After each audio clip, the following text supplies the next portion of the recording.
আসসালামু আলাইকুম। আশা করি সকলেই ভালো আছেন। আজকে যে টপিকসটি নিয়ে আমি ভিডিও বানাবো সেটি হচ্ছে আবহাওয়া সম্পর্কিত।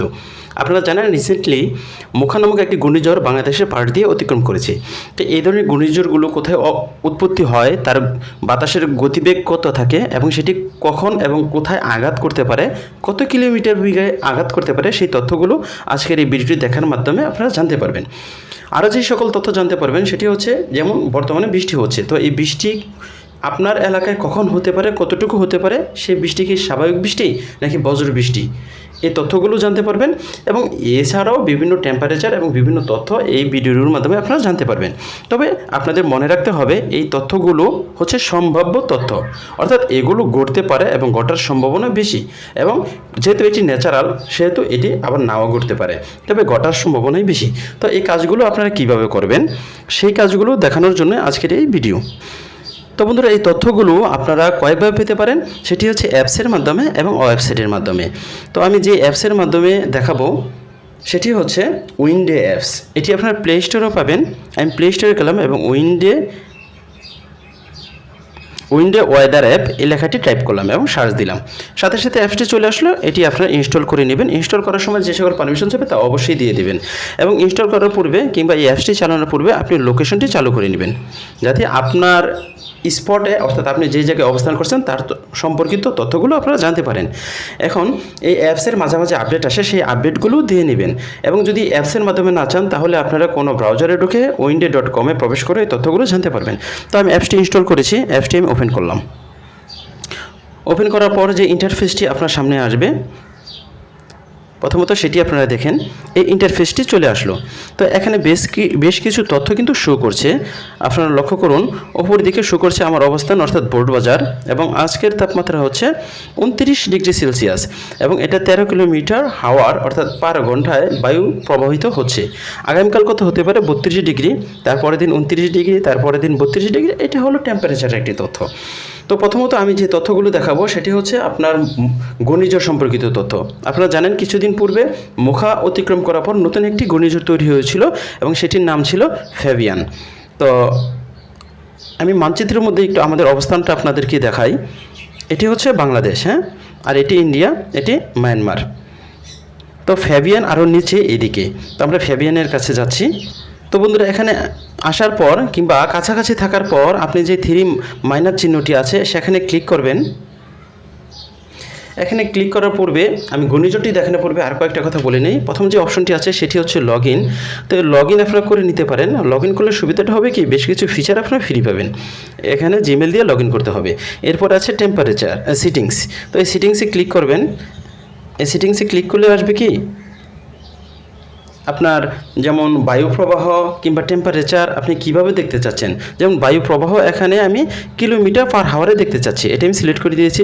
টেম্পারেচার ফরেনহাইট না, আমি ডিগ্রি সেলসিয়াসে দেখতে চাচ্ছি, রেন মিলিমিটারে দেখতে চাচ্ছি, এরকম আপনারা সিলেক্ট করে দিতে পারেন। তো সিলেক্ট করা শেষ মনে করেন।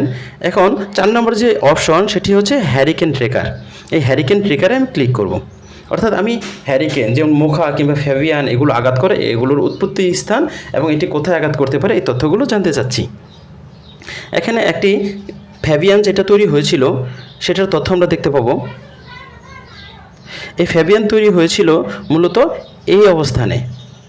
এটি বর্তমানে এদিক ছিল, এদিক আসবে এবং এদিকে যাবে।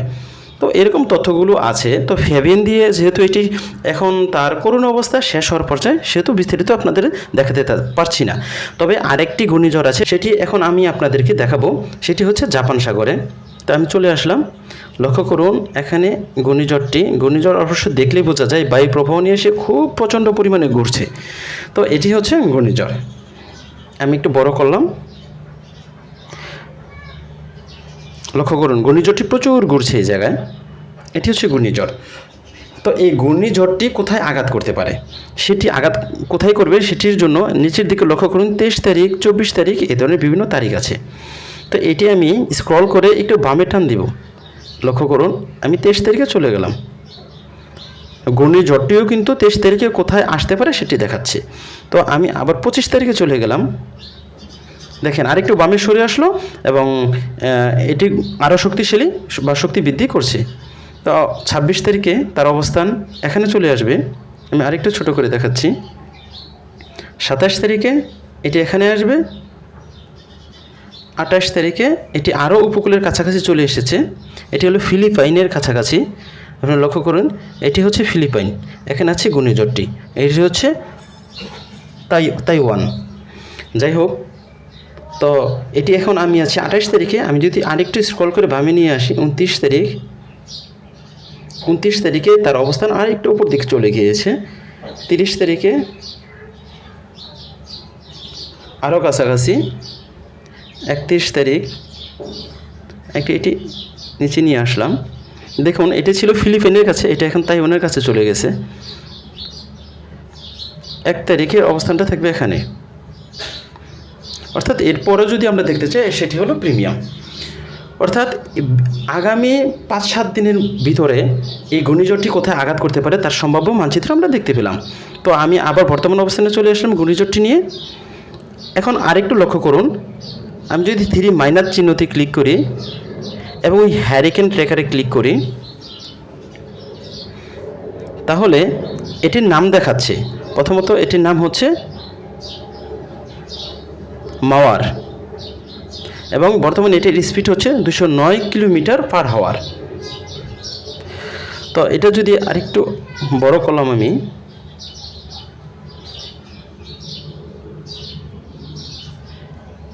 এর বর্তমান অবস্থান হচ্ছে এখানে এবং এটি আগামীকাল কোথায় থাকতে পারে, আগামীকাল এখানে চলে আসবে এবং এর স্পিড থাকবে 180 কিলোমিটার এবং তারপরের দিন অর্থাৎ শুক্রবার এর অবস্থান হবে এখানে এবং এটি হবে 198 কিলোমিটার।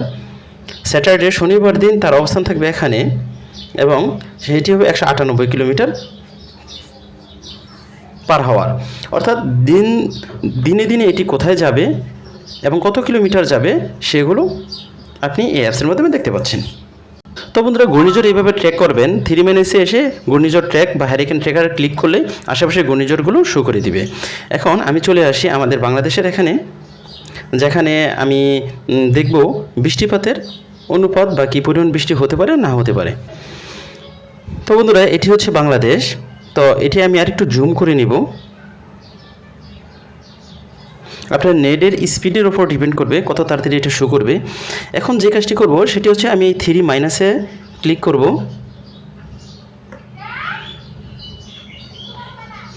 ক্লিক করার পর এখানে একটি অপশন দেখাচ্ছে রাডার এবং স্যাটেলাইট।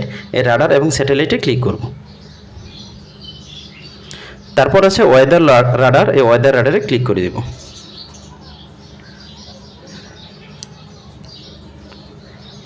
এখন আপনি এটা জুম করেন। তো বন্ধুরা, জুম করার পর আপনি যেগুলো দেখতে পাচ্ছেন এগুলো আসলে হচ্ছে মেঘ। এই যে লাল লাল আকারে কিংবা সবুজ আকারে যেগুলো আছে এগুলো হচ্ছে মেঘ।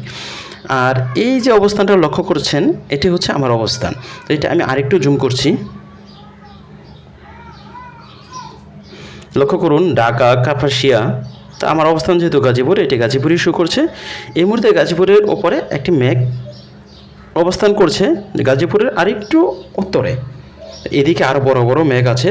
তো আপনার জেলায় আপনি লক্ষ্য করবেন এই মেঘগুলো আছে কি নেই। যদি মেঘ থাকে সেখানে বৃষ্টি হওয়ার সম্ভাবনা অনেকাংশে বৃদ্ধি পাবে। তোরা নিচের দিকে একটি লক্ষ্য করবেন, এখানে একটি অন অফ বা পজ কিংবা প্লে করার একটি অপশন আছে। এই অপশনটিতে যদি আপনি ক্লিক করেন, সর্বশেষ 1 ঘন্টার মধ্যে মেঘের অবস্থান কোথায় কেমন ছিল সেটি শো করবে। আপনারা লক্ষ্য করছেন বিভিন্ন জায়গায় পরিবর্তন হচ্ছে, অর্থাৎ পূর্বে 1 ঘন্টায় এরকম অবস্থানে এগুলো ছিল। এখন আবার আমি এই 3 ক্লিক করব। ক্লিক করার পর এখানে রাডার এবং স্যাটেলাইটের পরে স্যাটেলাইটের মাধ্যমে স্যাটেলাইট দেখতে পারবেন। তো নিচের দিকে আছে ওয়াইন্ড, এটা হলো সদ্য বায়ু প্রবাহ, অর্থাৎ কোন দিক থেকে বায়ু কোন দিকে যাচ্ছে, কীভাবে যাচ্ছে এগুলো দেখাবে। এখানে আছে রেন এবং থান্ডার। তো রেন এবং থান্ডারে আমি ক্লিক করছি। ক্লিক করার পর প্রথম যে অপশনটি আছে রেন অ্যাকুমুলেশন, এখানে আমি ক্লিক করব। এখানে মূলত আপনি দেখতে পারবেন যে বৃষ্টিপাতের অনুপাতটা কোথায় কতটুকু বৃষ্টিপাত হতে পারে এই ধরনের একটি তথ্য। লক্ষ্য করে আমি ছোটো করে দেখাচ্ছি, আমাদের বাংলাদেশের ওপরে যথেষ্ট পরিমাণ বৃষ্টির প্রভাব আছে। তো 3 আবার ক্লিক করলাম। এখানে নিউ স্নো এই অপশনটি দেখতে পাচ্ছেন। এই নিউ স্নো হচ্ছে নতুন তুষারপাত। যেহেতু আমাদের এদিক তুষারপাত নেই, সেহেতু আমাদের দেখারও দরকার নেই। বিশেষ করে যারা ইউরোপে আছে তারা নিউ স্নো ক্লিক করে তুষারপাতের অবস্থানটা দেখতে পারেন। তারপর আমরা দেখতে পাচ্ছেন থান্ডার স্টর্ম, এটা হচ্ছে বজ্র মেঘ কিংবা বজ্র বৃষ্টি। যদি আমরা এটা ওকে করি তাহলে কোথায় বজ্র বৃষ্টির সম্ভাবনা আছে সেটি দেখা যাবে। লক্ষ্য করুন বাংলাদেশ, এটি হচ্ছে বাংলাদেশ, যেহেতু এটি বাংলাদেশ এবং এটি ঢাকা, রংপুর, রাজশাহী। তো এখন বজ্র মেঘ তৈরি হয়েছে, কিন্তু এটি আমাদের সমুদ্র তীরবর্তী এলাকাতেই আছে। এই মুহূর্তে বাংলাদেশের ওপরে আর তেমন কিন্তু নেই। তো যেখানে এইগুলো থাকবে সেখানে ধরে নেবেন যে বজ্র বৃষ্টি হতে পারে। আবার আমি 3 ক্লিক করলাম। এখানে অনেকগুলো জিনিস আছে, যেমন টেম্পারেচার, আপনি টেম্পারেচার দেখতে পারবেন। ক্লাউডে ক্লিক করে ক্লাউড অর্থাৎ মেঘগুলো দেখতে পারবেন। এখানে মেঘ কয়েক প্রকার আছে, সেটি হচ্ছে লো ক্লাউড মানে নিচের মেঘ, ক্লাউড বেস এবং ভিজিবিলিটি অর্থাৎ দৃশ্যতা। এরপর হচ্ছে এয়ার কোয়ালিটি, অনেক কিছু আছে। নিচের দিকে আরও অপশন পাবেন, মোর লেয়ার্স। এই মোর লেয়ার্সে ক্লিক করলে অনেকগুলো অপশন চলে আসবে। এখানে আপনি ওয়েদার রাডার, যেটি আমি দেখিয়েছি, মেঘ তৈরি আছে কি নেই, তারপর স্যাটেলাইট, ওয়াইন্ড মানে বায়ুপ্রবাহ, এরকম অনেকগুলো অপশন পাবেন। Rain, thunder, new, snow, temperature. নিচের দিকে আরও অপশান আছে, আপনার যেটি দেখার প্রয়োজন বোধ হবে। যেমন এখানে আপনি দেখতে পাচ্ছেন ক্লাউড মেঘ, হাই ক্লাউড, উপরে মেঘ, মিডিয়াম ক্লাউড, লো ক্লাউড, ফগ, এরকম অনেক তথ্য আপনারা এখান থেকে জানতে পারবেন। আশা করি বন্ধুরা বুঝতে পেরেছেন বৃষ্টিও আপনারা কীভাবে দেখতে পারবেন এবং আপনারা ঘূর্ণিঝড় সম্পর্কিত তথ্যগুলো কীভাবে পাবেন। আশা করি এভাবে দেখে আপনারা সতর্ক হতে পারবেন। ভালো থাকবেন, সুস্থ থাকবেন, আল্লাহ হাফিজ।